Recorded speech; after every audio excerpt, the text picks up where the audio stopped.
Hey everyone, just an update to SuitTracker I want to do a demo of when it comes to recording measurements for weddings.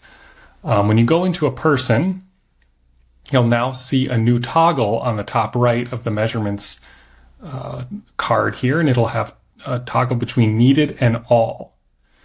And the measurements under needed are going to be measurements needed based on the attire that are selected for someone.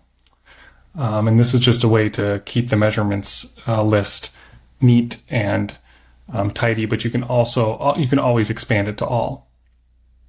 And with that update under settings for the customer statuses for your wedding customers that you see here, you'll now see a new option under settings. So I'm going to go under measurements recorded and go to settings, and you'll see these new two requirements here. One is to require attire selections and require needed measurements. So to go to the measurements recorded status, I'm going to say they need to have the measurements recorded.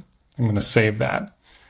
And so now when we go back to this one, to Steve here that I was just looking at, if I try to move him to measurements recorded, I'm going to see an error message that says all needed measurements must be entered before changing the status to measurements recorded.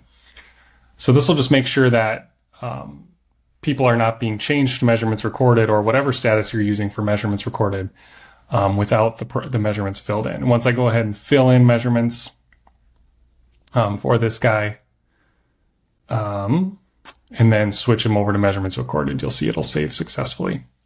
This also will be the same for the bulk status update. If I go here on the wedding and I say update everyone to measurements recorded, it'll let me know that these 1, 2, 3, 4, 5 guys cannot be changed to measurements recorded because they do not have any measurements recorded yet.